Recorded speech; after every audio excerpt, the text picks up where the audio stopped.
Everyone, and welcome to episode 34 of the Sam Dever podcast. In this episode, I talked to Steven Farlardeau. Steven is the owner of X Dimension Fitness, and he is also the host of the 86,400 Experience. Shout out to Avram Gonzales for connecting us. This is actually the first guest I've had where I have not met them in person, but this was an awesome experience. This is the beauty of social media. This is the beauty of networking. Now Steven and I are connected, and we had an awesome conversation. The book of the episode is going to be The Power of Your Subconscious Mind by Dr. Joseph Murphy. This is actually one of the most important books I have ever read. I read this, I believe, back in 2010. I found it at a Barnes & Noble in Tucson, Arizona. And I bring this book up because Steven and I actually were talking about the subconscious mind during this conversation. And it's really simple strategies and practices, but you really realize how much of your world can and is created by the thoughts in your head. So again, that is The Power of the Subconscious Mind, and that is by Dr. Joseph Murphy. Without further ado, here's my conversation with Steven. Steven Farlardeau, welcome to the Sam Dever podcast. Thanks, Sam. Appreciate it. Thanks for coming on. You're the first guest I have not met in person before. Yeah. It's this is actually a first for me too. First podcast I'm appearing on. So that's awesome. A good one. Yeah, no, and we have to shout out Avram Gonzales, who linked us up. And are you guys both in the same city? You guys both in Albuquerque? So I believe he's in Rio Rancho, Okay. but we are in the same BNI chapter together, which BNI is a international business networking organization. It's been really beneficial for me in my business. Okay. You just link up with different business owners, stuff like that? Yeah, so our chapter actually has about, I want to say at this point, we have about 20 different business owners, all different categories, all just helping each other out, growing our businesses together. That's awesome. And what is your business exactly so the people know? So my business is, excuse me, my business is X Dimension Fitness, do personal training, nutrition coaching, starting to dive a little bit into the mindset coaching and a little bit more recovery coaching as well. Okay, yeah. And like I was telling you in the pre-show, I'm all about fitness, nutrition, and all of that. Could you maybe take us through your journey of what got you into that? Absolutely. So kind of diving back several years, actually, kind of aging myself here. So going to go back to when I was about 10 years old, if that's all right with you. Absolutely. All right. So 10 years old, I was bullied a lot at school, got diagnosed with oppositional defiance disorder, which for anyone that doesn't know, it's a kid being a kid. Just got handed a prescription, started taking that, started feeling like I was less than my peers. Mm-hmm. And I had my first suicide attempt at 11 years old. Oh my gosh. So that kind of was a journey for about the next decade of my life. Just going through multiple prescriptions, multiple suicide attempts, multiple diagnoses, where I've probably had a dozen diagnoses attached to me, whether that's ODD, ADD, ADHD, bipolar, schizophrenia, like the list goes on and on. And at the time, they never once asked about like what my environment was like at school. So like I said, I was getting bullied pretty much every day. They didn't ask about that. They didn't ask what my nutrition was like or what my fitness was like. So going into my 20s after my last suicide attempt, which was August 18th, 2010, that was actually a real turning point for me, because I actually was able to kind of have one of those like aha moments for myself while I was in the hospital. Like I was told if I were to continue down this path, I was just gonna keep I was going to be in a long-term hospital essentially, which I did not want at the time. So started taking those steps to start improving my life. Got my driver's license at 21, which is a lot later than a lot of people. And I actually found a good therapist that helped me get off the medications because I told him, like, I don't want to be on these the rest of my life. I feel like there's more that I can be doing for myself that isn't just in a pill form. So he's like, have you ever tried running? No, I haven't. Try that. What's your diet look like? Oh, you don't eat a whole lot of vegetables? And then a salad every now and then. And it was just kind of these incremental steps that led me into discovering, like, I really enjoyed running. I enjoyed the way it made me feel. So that was around 23 that I actually got off all my medications. And for the first time in like 13 years, I knew what it was like to not have a prescription in my system. But with that, I started finding alcohol, started finding opiates, and I started numbing my emotions other ways. So I really still wasn't very open to myself, wasn't open to others. And that was more of an experiment at the time. Like I was drinking a lot of alcohol, but the opiates were like kind of on and off. At 24, I had my appendix taken out, and that's kind of where that started. They prescribed some painkillers, and I just started taking them like candy. So that leads me to around, like, kind of fast forwarding a little bit. In 2016, I discovered Spartan races. I actually got my first gym membership in 2016 as well, and started weight training a little bit. I moved away from the opiates, moved away from the alcohol as much, and I actually just completely took myself out of my environment. I was living in Massachusetts at the time, had a couple roommates, like just was living in a bachelor pad, living the life, found myself going down a bad path again. So called up my parents one day and moved out here to New Mexico. And that's when I decided I was gonna start using my journey to start helping other people. So 2016, decided I wanted to become a personal trainer.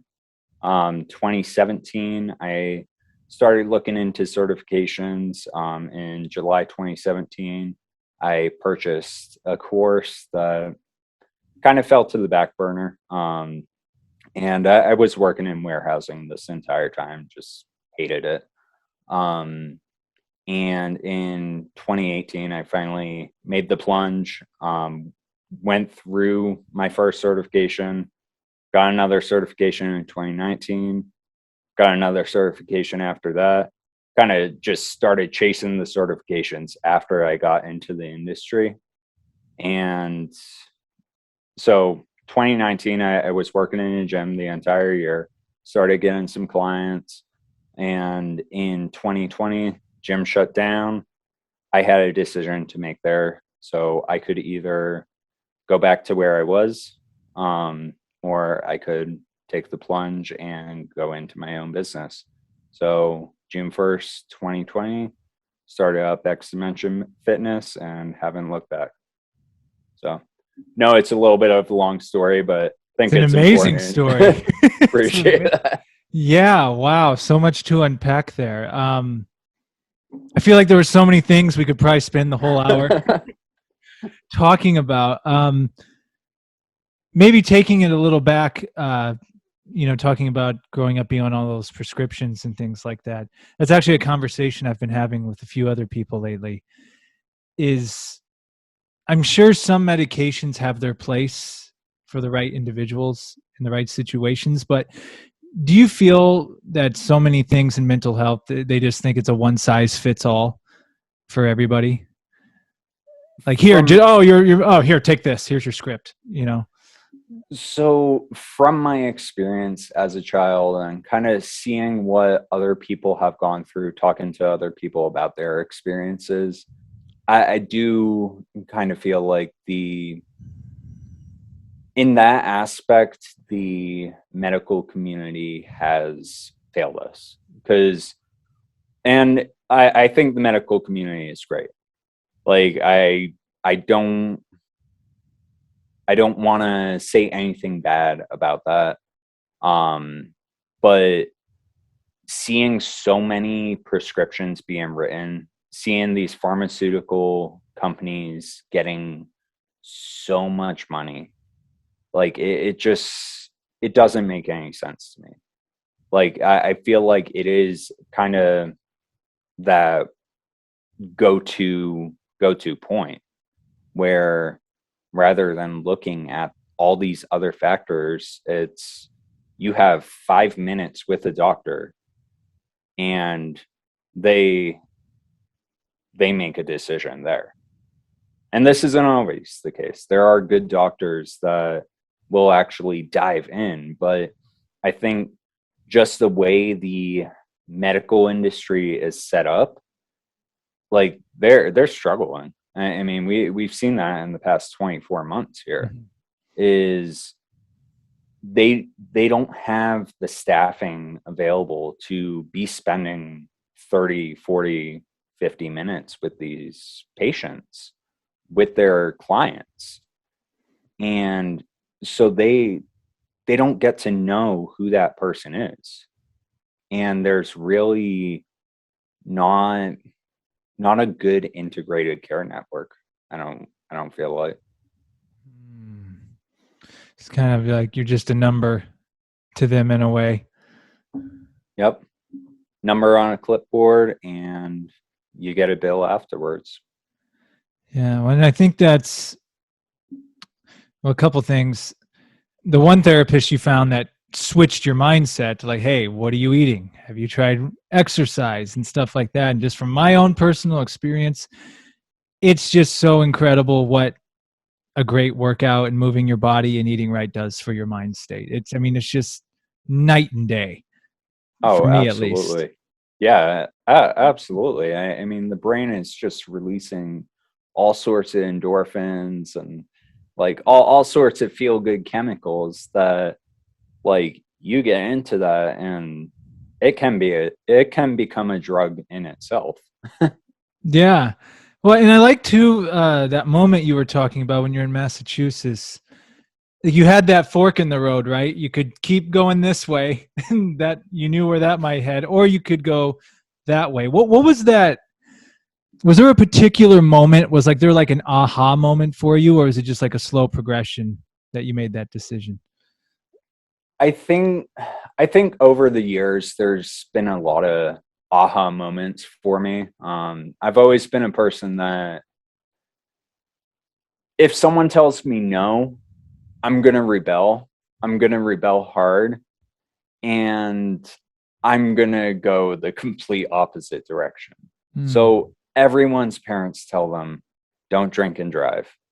Well, at 2022, I decided I was gonna just hop behind the wheel and go.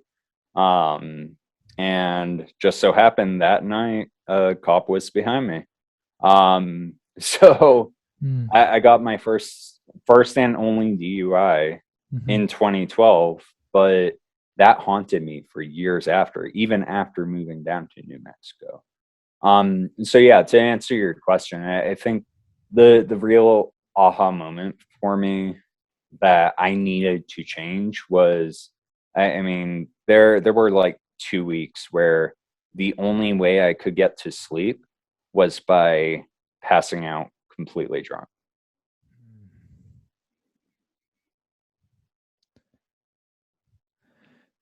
Yeah, it's someone told me there's a term for it basically you get to that point where you recognize where you're headed, but you don't go there. But that's a good thing. It's like, wow, Right. if I keep doing this, I'm not going. I mean, shoot, I'd like to say I lived in Vegas for 8 years, and the first two of it was just. Now, was it fun? Absolutely. But it got to the point where I was like, you know, sometimes it's better to quit while you're ahead. Right. You're not gonna walk away from this thing unscathed each time, and just having that awareness to be like, all right, that part of my life is done now. I'm gonna Right. go try some healthier habits. Oh, for sure. And so also at that time, I mean, just everything up in Massachusetts felt like it was imploding. Like I Mm, said, like my living environment wasn't the best. I was in a bad relationship at the time where it was just kind of going through the motions. And mm, I kind of felt like a shell of a person, if that makes sense. mm. So, did you move to New Mexico because your parents are out there? You had family out there, or Yeah, so my parents actually decided to move down here in 2014. So 2 years before I moved out, I had visited them like a couple times Mhm. before actually making that decision myself. And they always said, if you ever need it, we have a room available. We'd love to have you down here. So I took them up on that offer, It's awesome. and I made the decision in one night. I called them, hey, still got that room available. Went into the work next day, put in a 3 week notice, and 3 weeks later was on my way down to New Mexico. Wow.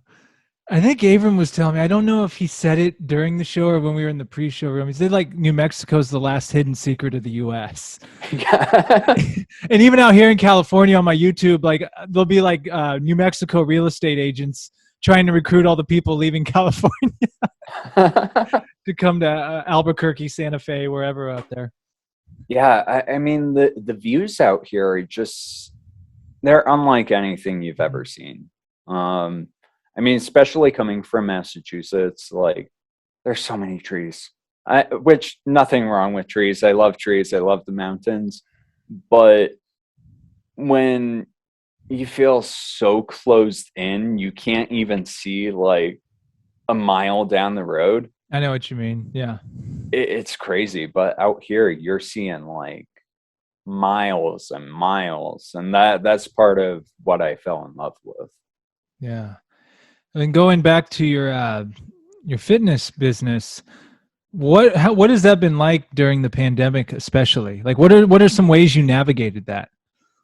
So it's been challenging. Not I'm not gonna lie. Like I'm coming from that employee mindset, so I've never worked for myself, and trying to figure out, okay, well, what what do I file this under? Am I an LLC? Am I an S corp, C corp? Like, there's so many different ways to do that, and this is something where I was doing it like right at the beginning. I mean, June 1st is when the gyms open back up for the first time, and um, so those first 6 months were very rough. Um, I am not even really counting those as far as business. I was just hemorrhaging money.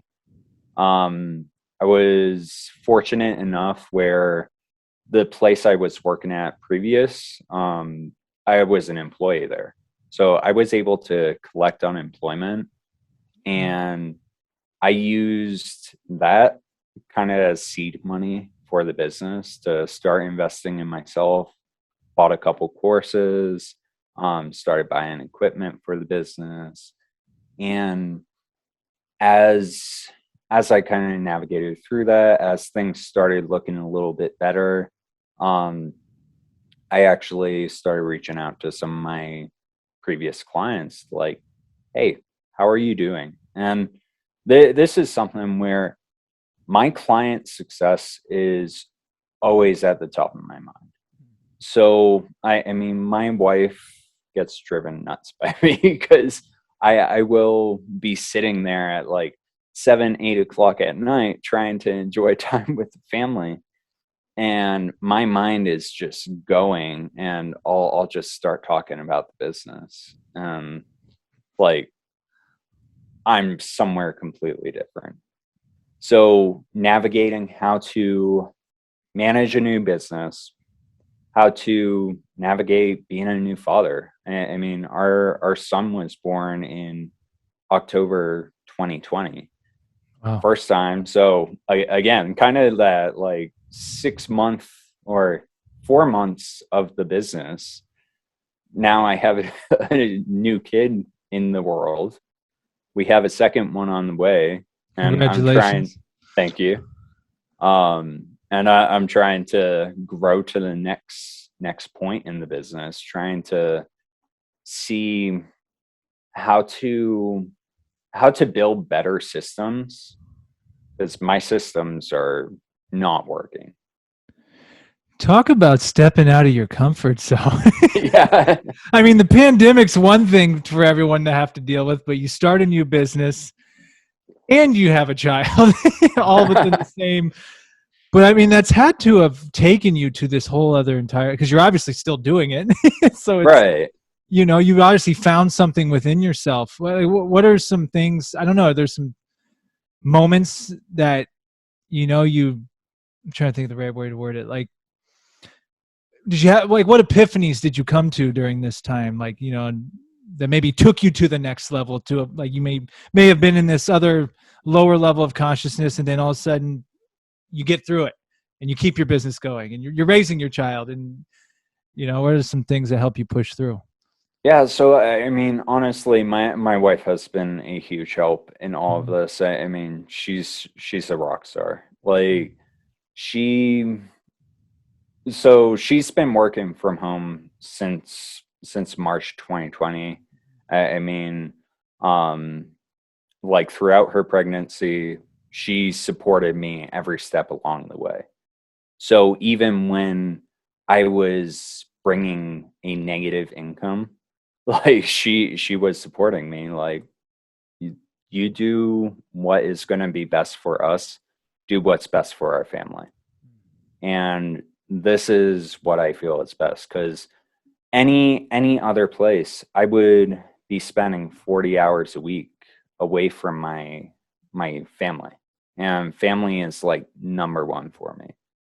So I decided that, like, no matter what it takes, no matter how many hours I need to put into the business now while the kids are young, like, that's going to be something that's going to set us up down the road, where I I have the ability to now say, like, okay, let's go take a vacation somewhere, and don't have to worry about, oh, do I get approved for the vacation? Right.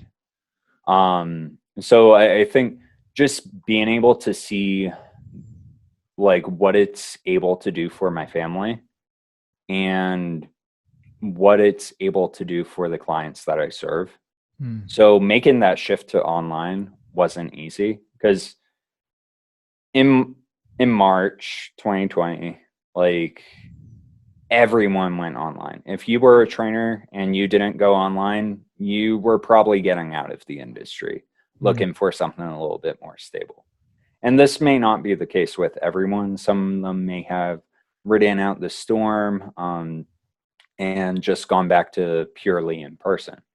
But I I think that the ability to adapt within our environment, within our circumstances, rather than just like going with the flow, waiting for it to ride out.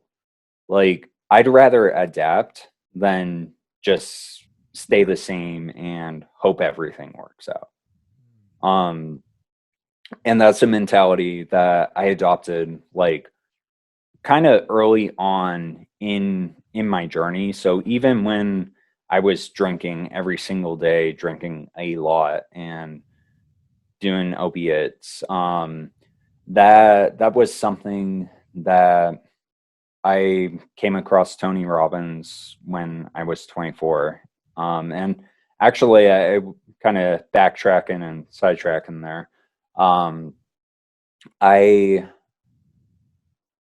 I was in a networking group that my dad had been in for a while. He got me into it, and that's how he knew Avram.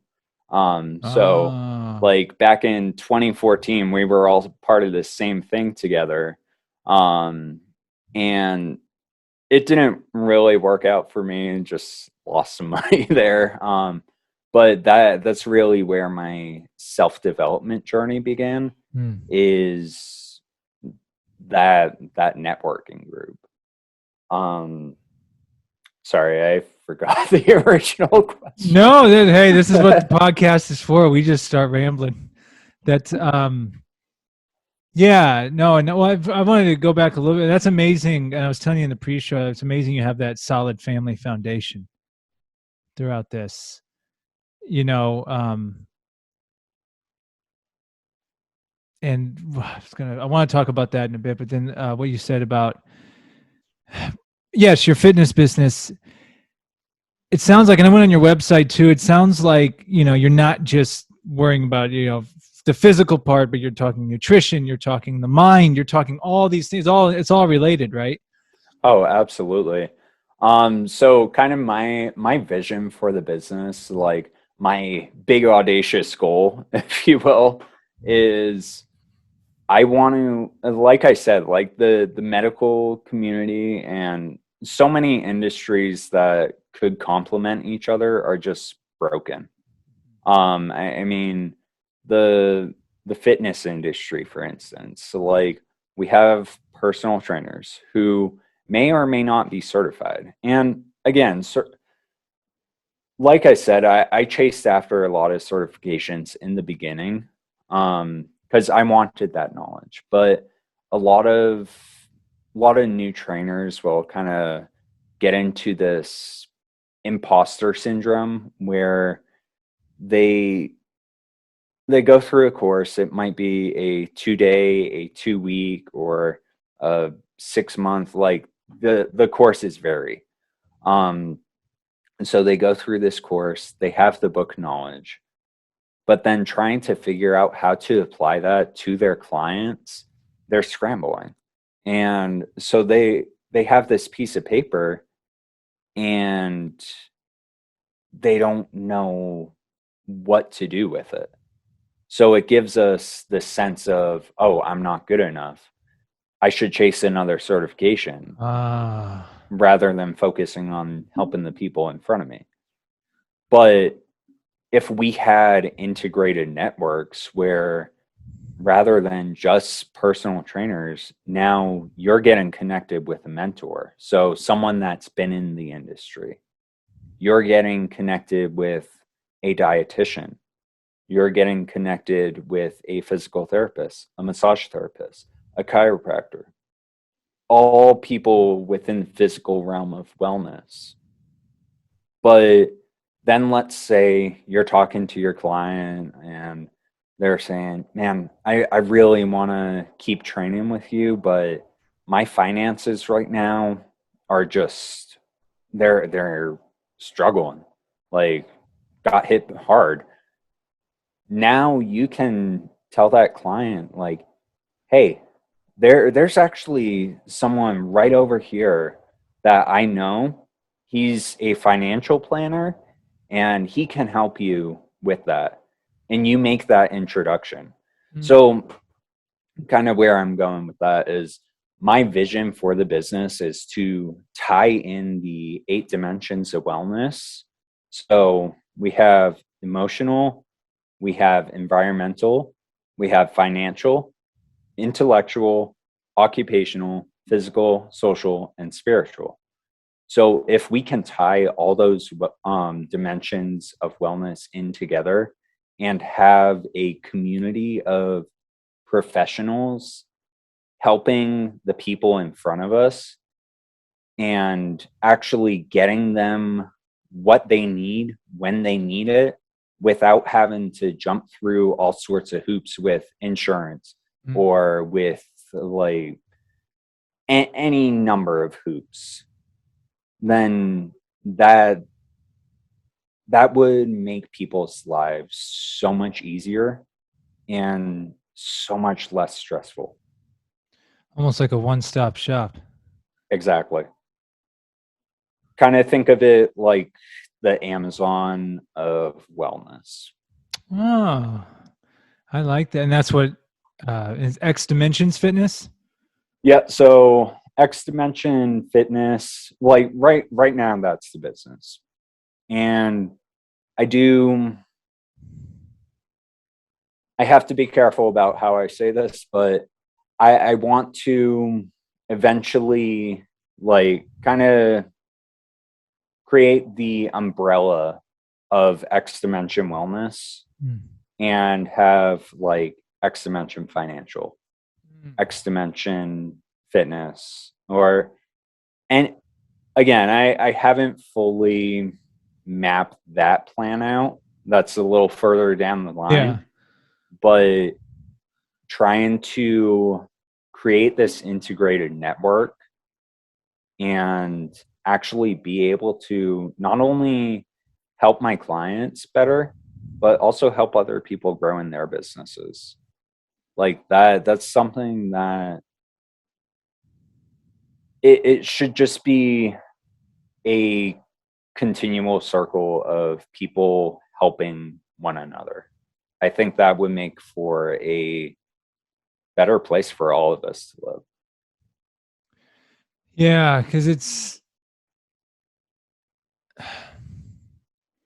you're right. It is like it is like I feel like in life, like you do take care of one thing, and there's like 50 other. There's always like 50 other things you got to do. So it'd be nice to have this environment where, look, we're just going to help you with all of it. Yeah. Or at least the main parts. Yeah, or at least knowing that you have those resources to tap into.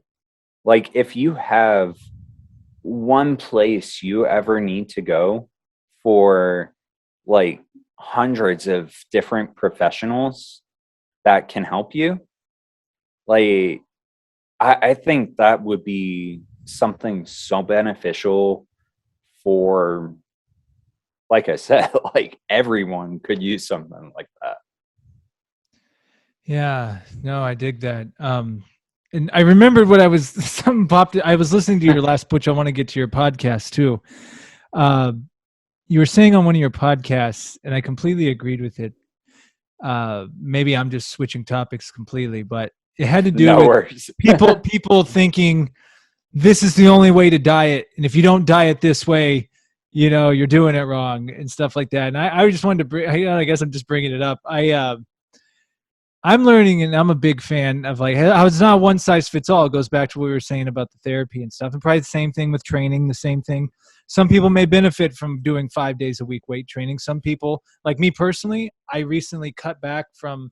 I used to do 5. I'm doing 3 now, and I'm getting better results than I've ever gotten because I think I'm getting more rest. I think I was overdoing it. Yep. And the same with nutrition. I've tried them all. I've tried everything, and it's more of like intuitive at this point. Like you have like your foundation of nutrition, but I'm not going to say I'm never going to eat this ever, because maybe it will have its place. So I guess I'm just curious to see from your standpoint when it comes to fitness and nutrition, especially with social media now.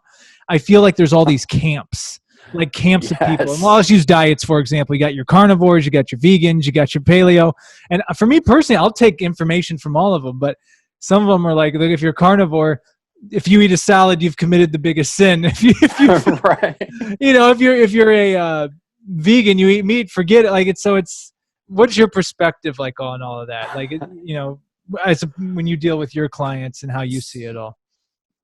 So social media, while it can be a beneficial tool, I think social media is a plague.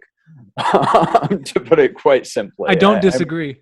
Because you have these camps where it's just like, oh, carnivore this, vegan this, or keto this, and it's like I think there's benefit in each of those. I think there's benefit in eating more intuitively. There's benefit in intermittent fasting. Like yesterday, I was scrolling my Facebook feed and I saw this post. It was like some ad for like, I didn't even look more than 2 seconds. I just like took a screenshot and posted it. Like, this is bullshit. And so I like just I saw it, and it's some sort of like bar for intermittent fasting. So it's essentially like, hey, are you doing intermittent fasting? Here's this bar that will help you with it, Oh like this gosh. nutrition bar. And it's like, pretty sure you could get that through a salad, or like you can break a fast with literally anything. So they're And piggybacking off the whole fasting to sell their product. Pretty much. yeah. So, and that's where like the supplement industry is just disgusting. I mean, they prey on people's insecurities. Fitness industry does the same thing. Mm. The diet industry, so carnivore, keto, like vegan, like any number of these diets, we could go an entire podcast just on diets. But any number of those, when you fall into this one camp, it shuts you off to everything else, especially if you're getting the information from social media. Because the more you look at one thing, so if you're following a bunch of carnivore pages, guess what? All it is you're going to see, whether it's your ads, your Google pages, so like, and Avram could talk to you more about this, Yeah, but Abram knows all about um, that. Yeah. I mean, if you're looking at like just carnivore, you're just going to see carnivore. You're going to think it's the best diet on the planet because Facebook is going to recommend, hey, we noticed you check this out. Here's this group. It's a carnivore group. Oh, here's another group you might like. And it's just going to be an endless cycle where if you're the average consumer and you're just looking at this information, like you're just scrolling your phone and you see all this information just being fed to you, that's all you're going to believe. If you're not seeking out the other end of that, if you're not seeking out complete opposite, down the middle, if you're not able to read the research, which most people aren't going to geek out about that. I mean, I could go into the research, but yeah, it's just, I think it's dangerous to fall into camps. Like, try what works for you. Like, try a couple different things. And if it works, great. Take elements of it. But like I said, I think there's value in each diet. Like, there are studies backing benefits of each diet. No one diet, just like no one exercise, is capital B the best. Now you mentioned, so do you believe in any supplements whatsoever? Like any of them are beneficial, or is it just think they're too oversold, like for people pretty much? So I mean, they're just that, is a supplement, Right. and I'm affiliated with a supplement company, but they I trust them. I've used them for a while, and they back everything with science. If the science changes, which that's what science does, Mm-hmm. they'll adjust their formulas to meet that. So I do think there are some that could be beneficial, like vitamin D. Like, most of us aren't getting enough vitamin D. Mm-hmm. You do have to be kind of careful about that, because like if you have too much vitamin D, which I mean, this is going to take a really high amount, but if you're taking too much vitamin D, it can cause toxicity and and can cause some issues there. I think most of us aren't getting out in the sun enough. So vitamin D is like one of the better ones. A good solid multivitamin may be beneficial for some people. Now, if you're like really dialed in on your nutrition, probably don't need a multivitamin. Um, yeah, protein powder, like having a good protein powder on hand, that's always beneficial. Like especially if you have a hard time like hitting your protein intakes. Again, I wouldn't use it as more than that. So I have protein powders, I have supplements that like I use them so infrequently that they just go bad like before I use them. Um because it's like the pre-workout. Like if I need that extra motivation to get into the gym, like the pre-workout's there. Like I don't know if you've ever taken pre-workout with beta alanine in it. Oh, yeah, and I take. I'll get to that. Yes, I have. Yeah, so I mean beta alanine it's completely harmless, but it can cause paresthesia or like kind of tingling The of the tingles. skin. Yeah, so like a lot of people will say like makes you want to rip your face off. Yeah. Um so if you take a clinical dose of pre-workout with beta alanine in it, so clinical dose is 3.6 grams of beta alanine. Mhm.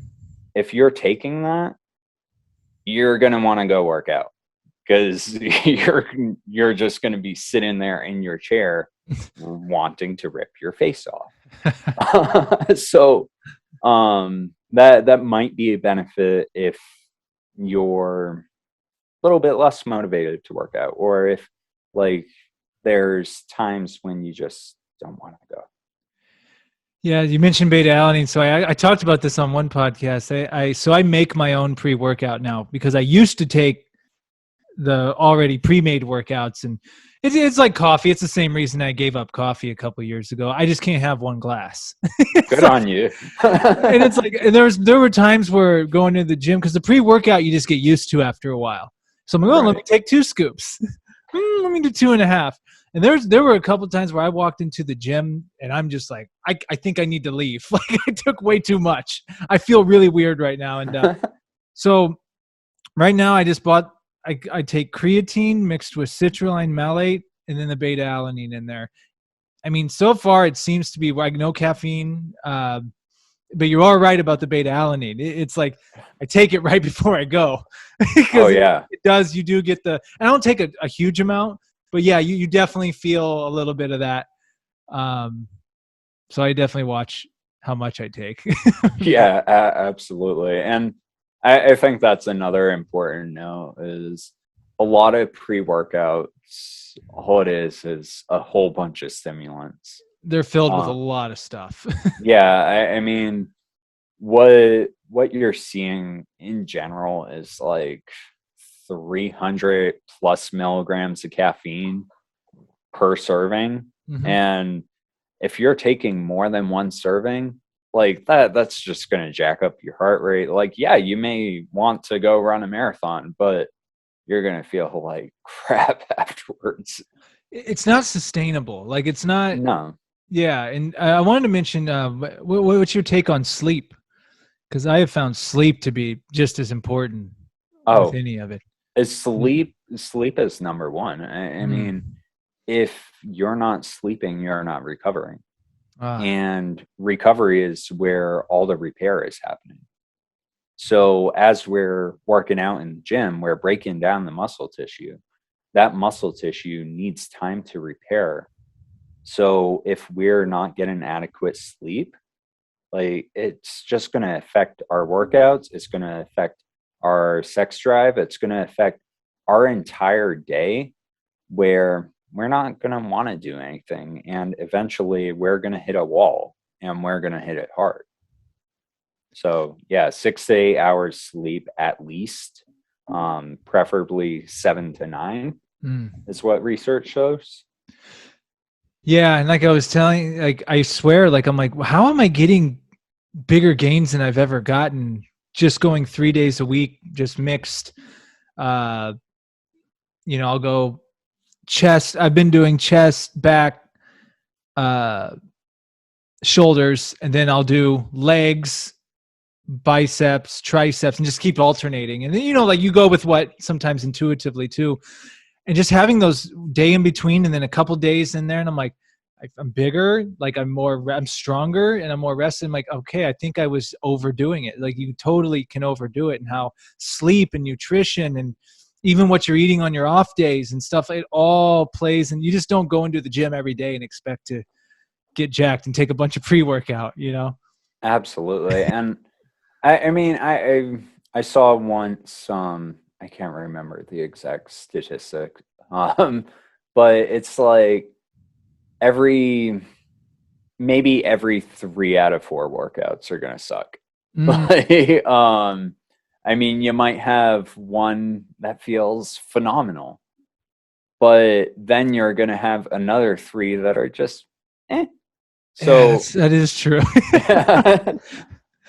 Some you yeah. feel like Superman when you walk out of there, like, and that's what I Oh mean by that. yeah. I'm like, oh my god, like I didn't know it was possible to feel this good. Yeah. But that's few and far between Yeah, for a lot of people. and so I'll just keep going off on this stuff. And definitely one thing too, I found too, like hitting the protein, like not every time I eat, making sure there's adequate protein. That's one thing I've been more conscious of than ever, and I think that's made a big difference too. Do Oh, you think that too? absolutely. I mean that's what our entire body is. I mean, not our entire body, Right. but like that's what it breaks down to, is that's the basic building block of muscle is amino acids, which amino acids become proteins or make up proteins. Mm-hmm. Yeah, and I'll keep just rattling off nutrition I could stuff. go all night. I know, but I do want to talk about your podcast. Now, correct me if it's the 86,400 podcast. Is that The 86,400 experience. experience? Yes.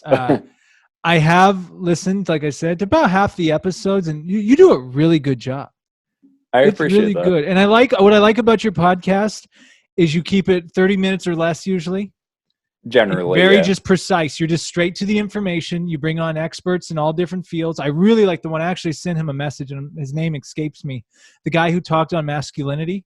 Oh yeah, Nick Matash. I went and He's sent him a message on phenomenal. Instagram. Hey, I just listened to you on Steven's podcast. I go, dude, that was some good stuff. I really got a lot out of that.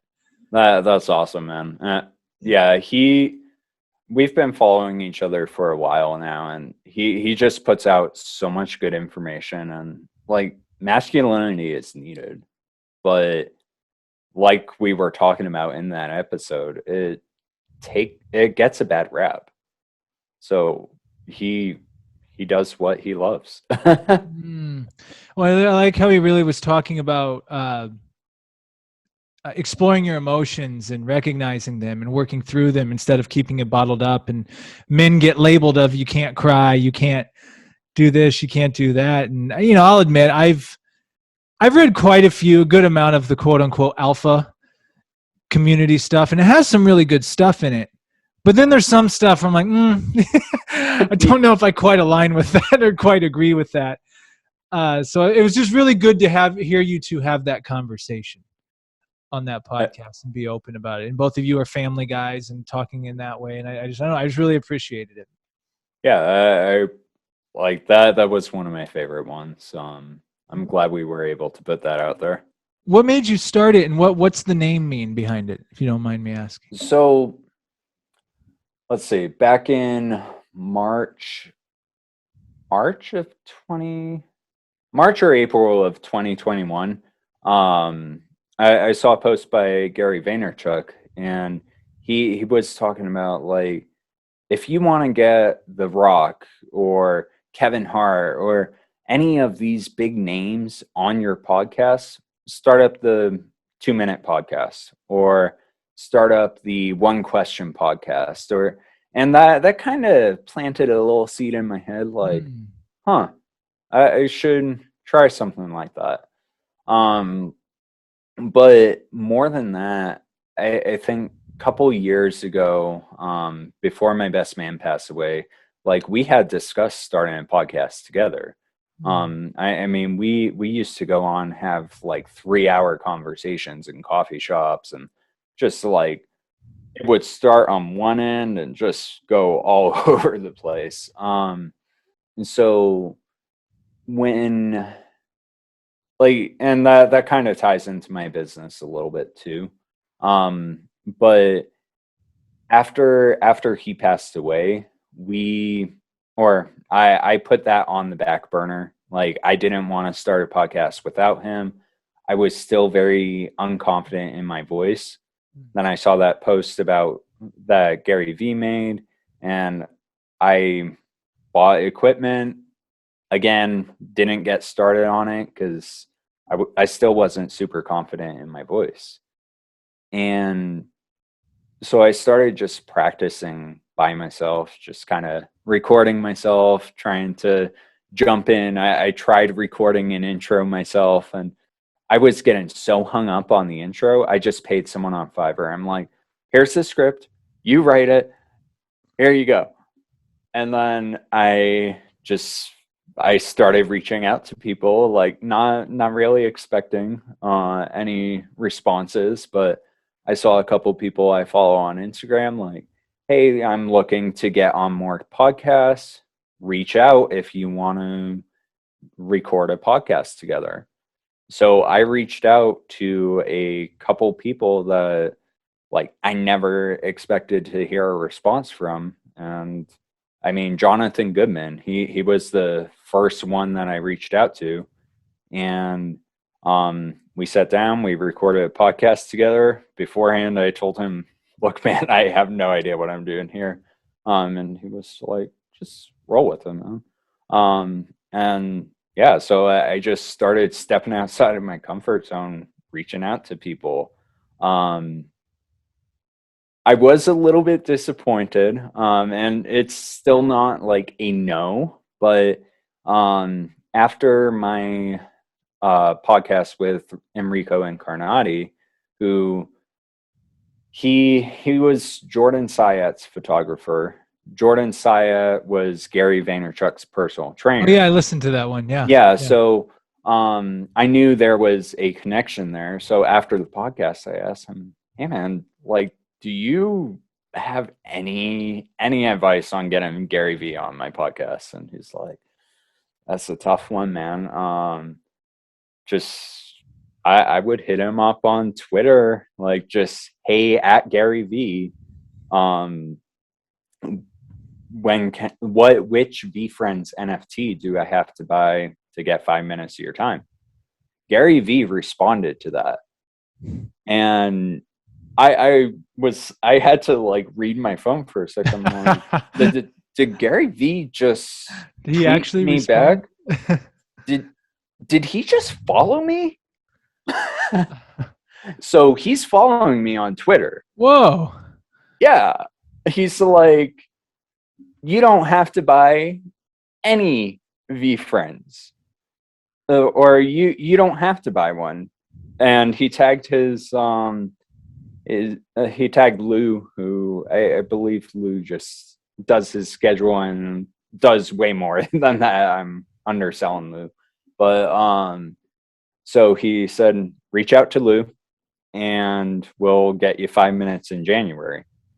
I'm like, this is awesome. This was back in November. Mm-hmm. And so I reached out to him right away, waited for a response, didn't get a response. And I'm like, oh no, what did I say? And so yeah, that was kind of like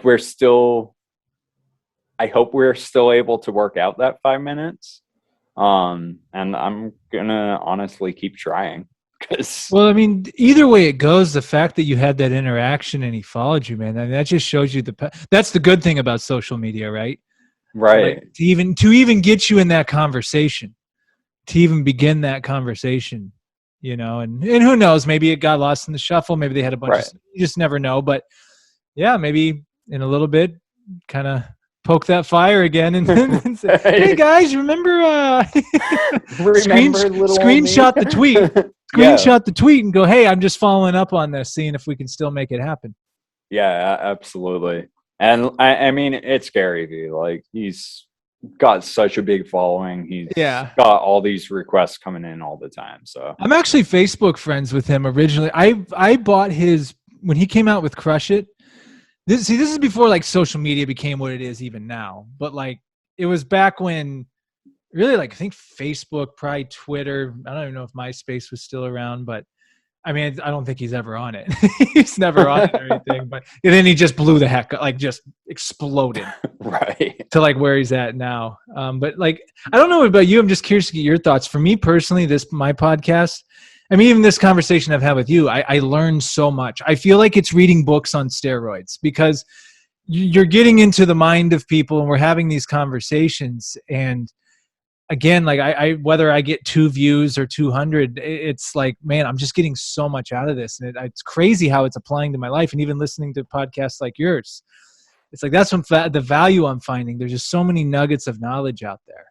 Oh, absolutely. And I mean, I don't know what this says, but like I'm probably the biggest listener on my podcast. Like, I'll go back and I'll just listen to the episodes that I've already recorded. I'll listen to them over and over and over and just see what else I can learn from the guests I'm having on, because it's just like mind blowing every time. And I think it's cool that we live in this age where we have all the information we could ever want, or even information we don't want at our fingertips. Yeah, it's true. Yeah, it's well, it's one of those things too, and I've noticed on yours too, you have a variety of guests. It's not like the same industry of everything. Like you're picking the last one, was it the voice actor coach? Oh yeah, Steve Corona. Yeah, that was a really good one. I see. I've been into acting and stuff, and that I was really fascinated by that. Like it was really good. And I like how at the end of every one you talk about the metaverse. Yeah. Oh yeah. It's like, I don't What do you know. think of the It's metaverse? fun. I think so. From a business owner standpoint, I think there's a lot of utility in NFTs. Like, because I mean, follow any of Gary Vee's stuff, and he's huge in that space right now. So looking at the smart contract aspect of it and being able to offer someone, let's say I um let's say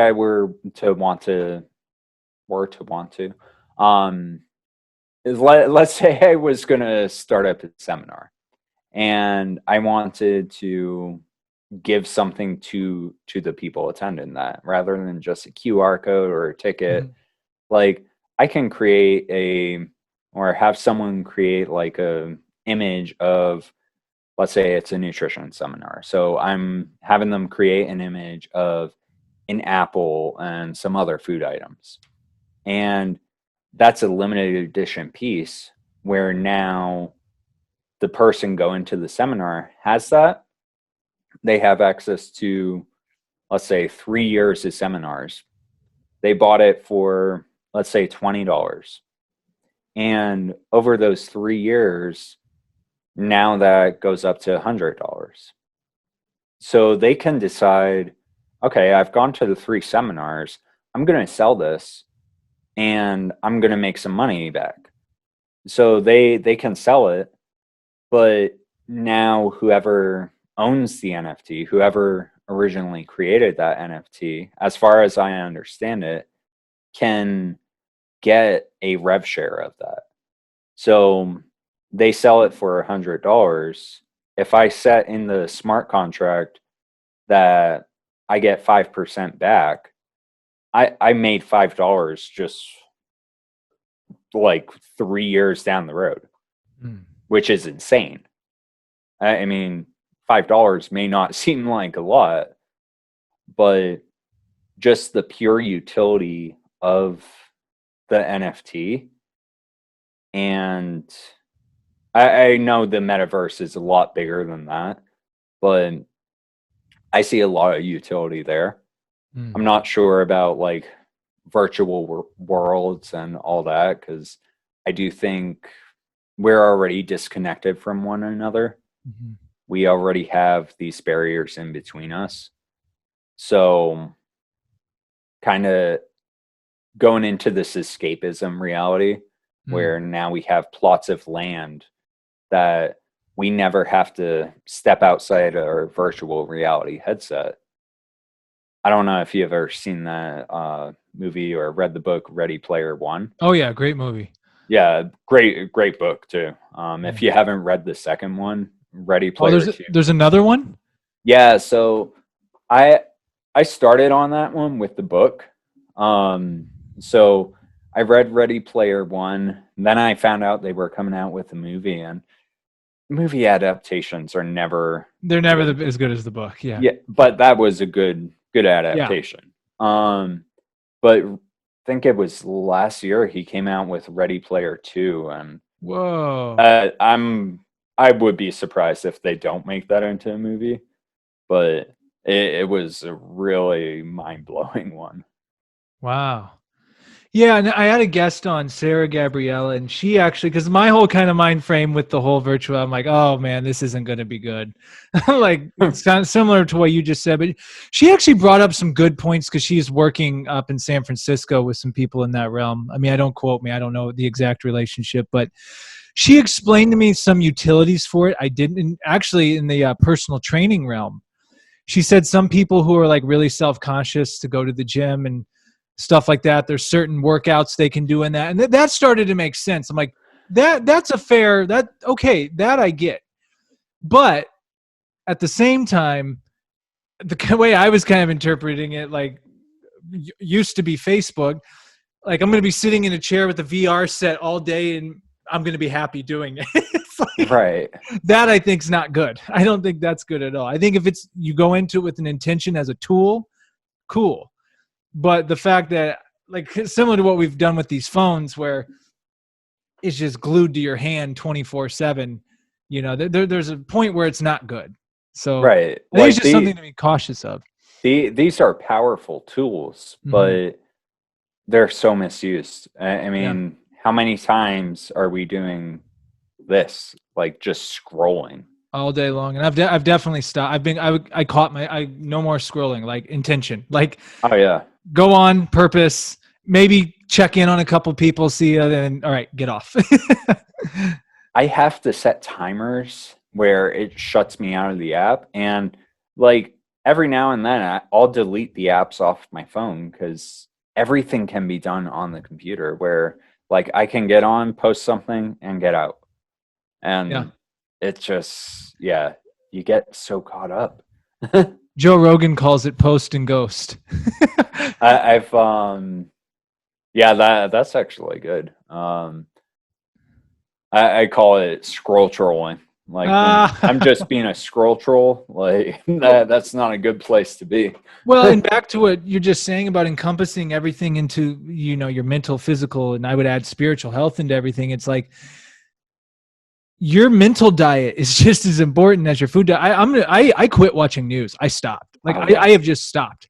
People are saying, "Did you see what so?" No, I didn't, and I don't care. Because guess what happens when you stop looking at it? With reality, or with like anything going on in the news. And look, if we go to war or a meteor's about to hit, I get it. Like, I want to know, but every day, I even when I'm at the gym, I look and I see both political affiliations, and I'm just watching, and everyone's just so angry. And but they're all selling me something. They're getting money off your attention, and they're pandering to each one of these groups. And I'm like, life is really short. Am I really going to take my mind and get it sucked up in this and getting me fired up? Or are you going to concentrate on your life? Right. The people in it and how you can help people and stuff. I'll go off on that, but it's... Oh yeah, I could. It's amazing. You do have to make a conscious effort. Even on social media, I'll catch myself, dicking around too much. I'm like, I want to go support people and go like their stuff too, but it's like when you're just scrolling to scroll, I could have read a couple chapters in my book or something like I was working on, or edit the podcast I was doing, whatever, Right. But I don't know. It's like anything. Maybe treat yourself. Like, I'm going to scroll troll for the next 30 minutes and not feel guilty about it. Yeah, I think kind of again using nutrition, like that's just what I know. Mhm. But when I always encourage my clients to like find the foods you enjoy. Like if you enjoy donuts, we'll find a way to incorporate that. Like I don't ever want you giving up donuts. Mm. You can't take donuts away from me. I use donuts because they're like my favorite food. um, but at the same time, I'm aware enough to know that if I haven't hit my protein, if I haven't had fruits and veggies, if I've been eating like an asshole all day, I'm not gonna have a donut. But if I am actually like meeting all my targets, I'll have a donut. Yeah. Yeah, it's a balance, right? Like you don't have to, and that's kind of what I've done in the past. I've been too black and white about things. It's like it's either all or nothing, and but sometimes I'm finding, it's okay to enjoy once in a while, but Right. just like you said, just make sure you're hitting everything else. Right. Yeah. So Um, like scrolling for 30 minutes isn't, it's your donut. yeah, it's your donut. Oh, well, Steven, this has been an amazing conversation. There is one thing I want, if you have a couple more minutes. Yeah, absolutely. Uh, One thing I just wanted to touch on too, and I was telling you in the pre-show room, I do respect, and I really out of that masculinity podcast you did. What was his name again? I'm sorry. Nick Maytash. Nick Maytash. You guys definitely brought up family. You both are fathers. Uh, you have a son. You're about to have a daughter, which is a blessing. And I'm turning 35 2 weeks. Yeah, 2 weeks from today. Happy And early birthday. thank you. And I'm seeing now like family and stuff like that. Something I'm like, oh, I don't have time for that, or you got to concentrate on what you want to do in life, and yeah, blah blah blah blah. But my perspective has definitely changed on that, and it's like now that I think I've grown out of a lot of things, and I've just realized a lot of things, and now I'm like, oh yeah, I think that would be a really awesome thing to have. Um, and even being in a relationship now, like it really opens your eyes to, oh wow, there's like a whole other side to life that you don't have to give up anything. You can have both. Yeah. So could you maybe just talk a little about bit or whatever, how much or little you want about what family life has meant for you and maybe how it's changed you and developed you maybe? Yeah. So that's a little bit of a tough question. Um, so I mean, it, or geez, October 2020, probably at least a month before, I had actually gone out and found a counselor because I knew there were things that I was still struggling with myself from childhood, Mm. where I knew that if I wasn't able to move past those, if I wasn't able to kind of talk to some of those demons, then that would be stuff that I was passing on to my son. That would be stuff that I would be passing on to my daughter. And like that's not to say that's the last time I go and get therapy either. I used to like just with my past experience with therapy, like I used to view it as kind of one of these things that was a bad thing or something that we shouldn't talk about. Again, going back to my conversation with Nick, is we're always told like, oh, don't talk about your emotions, or you can only talk about it in this environment.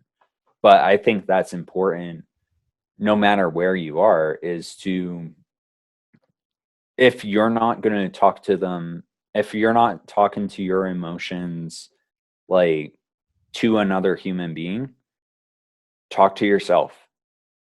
Like do that inner work where you're addressing some of the limiting beliefs you were brought up with in childhood, some of the damage that, and It's no fault of our parents. Like I think I mean I don't listen to too much Joe Rogan, but I think he kind of I think he put it on one episode where he was talking about we're essentially a bunch of monkeys floating around on a rock through Yeah. space. So we're all just trying to figure it out.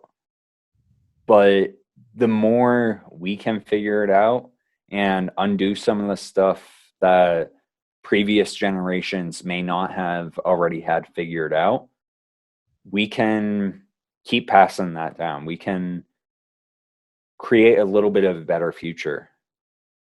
So that's always my goal with my family is I want to be able to not let my own limiting beliefs get in their way. I don't want to ever put my beliefs over what they can learn. So like I want them to actually seek out knowledge and learn why things are, learn how things work. I feel like too many times we get annoyed with the 3 or 4 year old asking why, but why, but why. When I think a lot of us as adults should be asking ourselves that same question. But why? Why?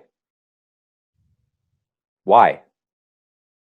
Because until we get to the root of that why, we're not actually gonna we're just gonna kind of be going through the motions. And we may get pretty far.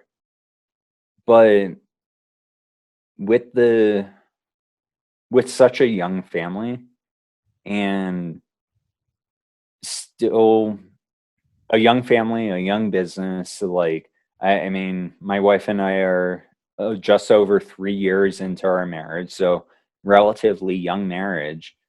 Like we're figuring things out together. We're supporting each other.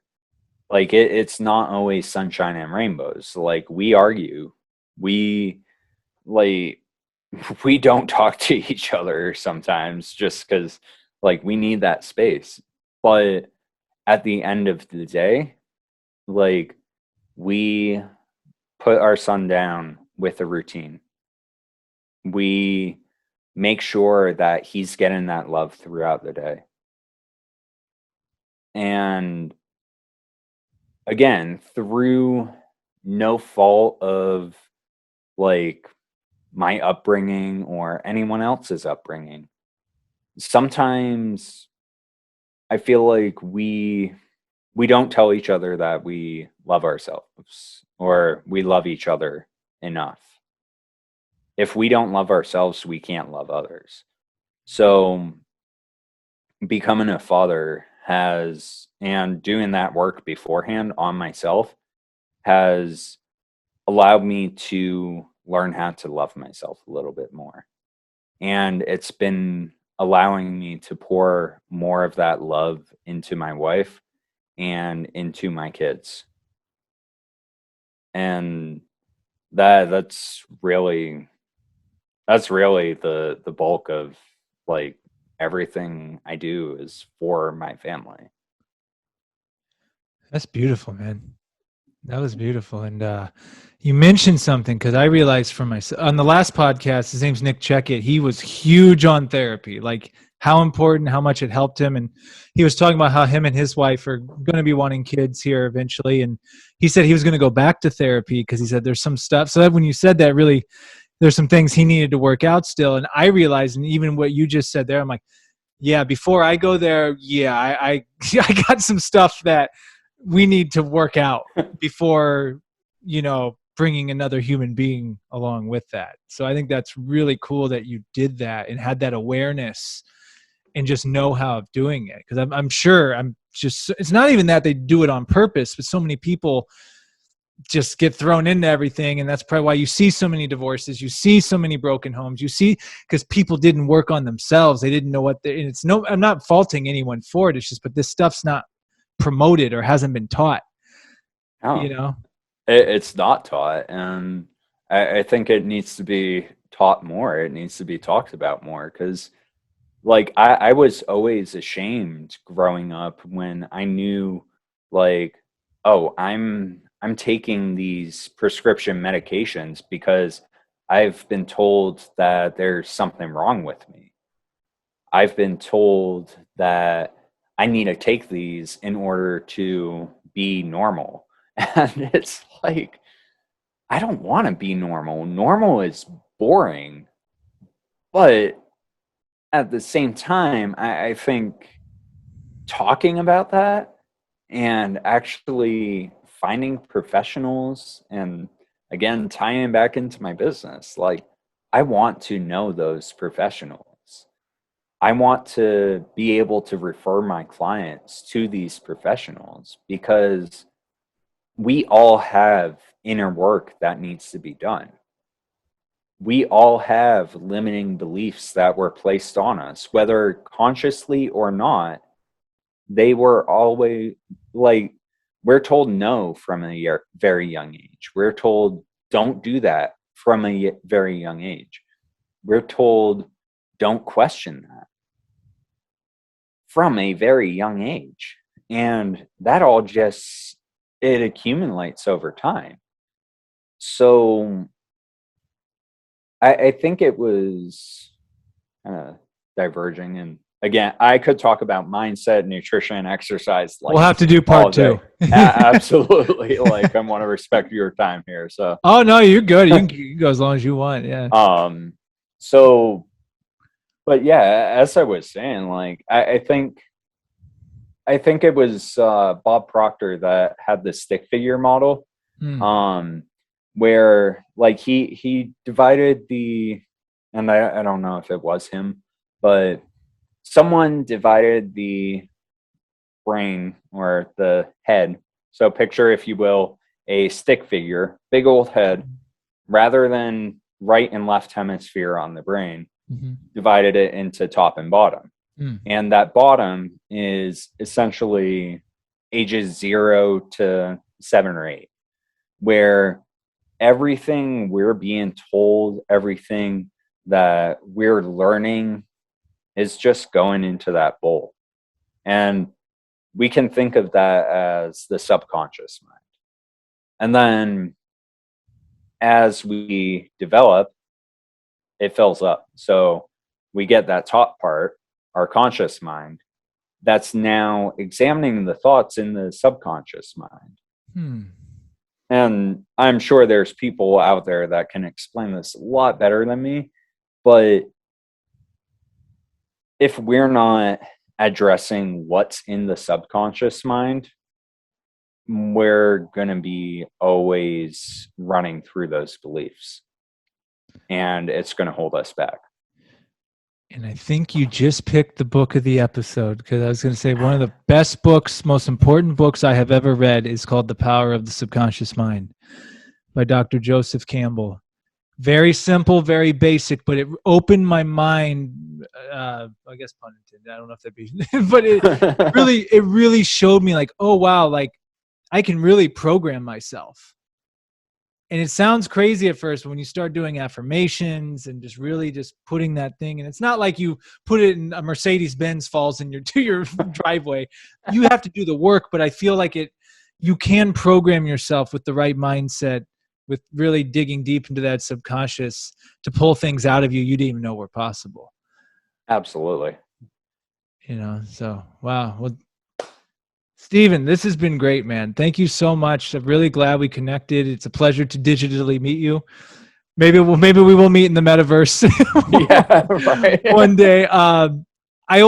Before I get to the last word, where can people find you? Where should people go to look you up? So I'm on Facebook, Instagram, TikTok, all at XDimensionFit, and xdimensionfit.com. which that website is a little bit outdated. I'm working on getting that updated. X Dimension Fitness on Google. Yeah, X Dimension Fitness. And where can they find the podcast? That is going to be at the 86,400 podcast on Instagram, or at 86,400 experience on Twitter, or just the 86,400 podcast, wherever you listen to podcasts. Quick question. The 86,400, what is that resembling again? So 86,400 seconds in the day. Oh.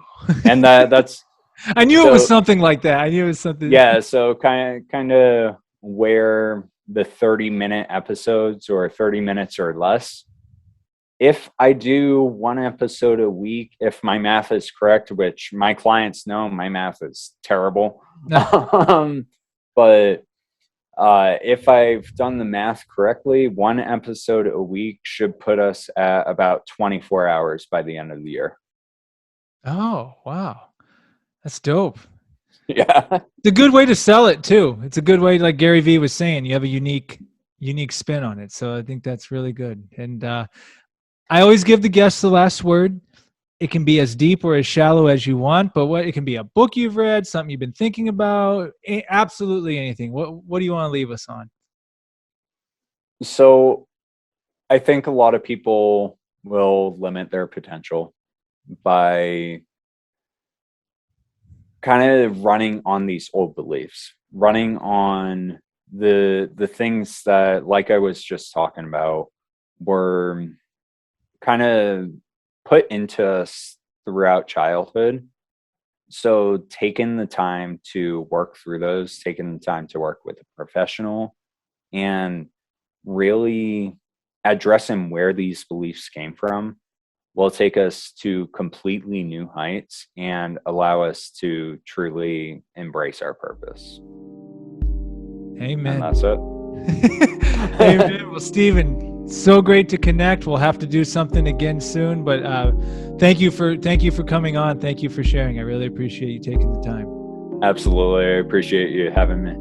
All right. We'll see you next time. See you, man.